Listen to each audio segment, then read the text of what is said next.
इनकी शिकायत है कि इन्हें जो जिला अलॉट किया गया है उनसे ये संतुष्ट नहीं है। ये कहते हैं कि मैं ओबीसी का कैंडिडेट हूं, पर ज़्यादा नंबर होने के कारण मेरा मेरिट जनरल कैटेगरी में बना दिया गया है। ओबीसी का कैंडिडेट को हमसे कम नंबर लेकर उसको अपना जिला अलॉट कर दिया गया है। मेरा अधिक नंबर एवं ओबीसी होने के बावजूद भी अपना जिला नहीं मिला। देखिए, हम लोग का जो क्राइटेरिया है, जब हम लोग टेकअप करते हैं पोस्टिंग के लिए, हम लोग उस कैटेगरी को लेते हैं जो बीपीएससी जिस कैटेगरी में रिजल्ट देता है। आप किसी भी कैटेगरी के मतलब कैंडिडेट हो, बट बीपीएससी जो रिजल्ट देता है उसी कैटेगरी को हम लोग मान के चलते हैं। मैंने जब ये मेरे व्हाट्सएप पे आया था प्रश्न, और जब मैंने व्हाट्सएप में इस मैसेज को देखा तो सबसे मैंने पूछा कि मैंने इसका रिकॉर्ड निकालिया, इसका आवेदन पत्र निकालिए और इसका बीपीएससी का इसका रिजल्ट निकालिए। दोनों मैंने देखा, आज सुबह ही मैंने देखा इसको। उसके बाद मैंने चेक किया कि देखा कि जब इनके रिजल्ट मैंने बीपीएससी से वाला रिजल्ट से देखा तो बीपीएससी ने लिखा है कि इनका कैटेगरी जो भी कह रहे हैं ओबीसी है जो भी है, और लेकिन इनका रिजल्ट उसने जनरल कैटेगरी में डिक्लेयर किया हुआ। तो जब हम लोगों ने पोस्टिंग शुरू किया तो उनको जनरल कैटेगरी का आधार पर मानते हुए हम लोगों ने कर दिया।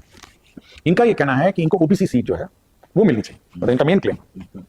देखिए, ओबीसी सीट मान लिया, आपके 50 सीट है, हम लोगों ने प्रेस रिलीज भी दिया हुआ कल ही हम लोगों ने बड़ा प्रेस, सब 50 सीट है और ओबीसी कैंडिडेट में 50 ओबीसी और 30 जनरल में उसने बीपीएससी ने रिजल्ट दिया, हो गया 80। अगर मैं ऊपर से 50 को बताइए ओबीसी में डाल दूं तो जो 30 नीचे वाले जो हैं उनकी तो नौकरी चली जाएगी, क्योंकि उस कैटेगरी का पद ही नहीं है, उस कैटेगरी पोस्ट ही नहीं है। इसीलिए हम लोग ये कहते हैं कि जो कैटेगरी में बीपीएससी रिजल्ट देता है उसी को आधार मान करके पोस्ट देते हैं। और यही विभिन्न मामलों में ऐसा ही निर्णय हुआ है, विभिन्न सर्विसेज में भी ये निर्णय हुआ है जिला अलॉटमेंट का, और बहुत सारे जितने भी रूलिंग्स हैं ये सब इसी आधार पर है। और हमारे डिपार्टमेंट में इसी में जो हम लोग का रूल पोजीशन है उसके आधार पर यही बात निकल आई। और यदि इस कैंडिडेट को कोई और अन्यथा जानकारी हो किसी अन्य नियम कानून की तो जानकारी दे सकते हैं, बट जो स्थापित नियम कानून है उसके बारे में हम लोगों ने एक प्रेस रिलीज दिया है। और मैं बहुत ही स्पष्ट बोल रहा हूँ कि हम लोग का ये बहुत बड़ी एक्सरसाइज है और हम लोग ये अफोर्ड नहीं कर सकते हैं कि किसी के साथ अन्याय हो जाए या किसी के साथ पक्षपात हो जाए। हम लोग बहुत फेयर और बिल्कुल ट्रांसपेरेंट है। हम लोग पूरी सूची पब्लिश करते हैं, कहीं छुपी छुपाई सूची भी नहीं, आप देखिएगा पूरी सूची आ जाती है।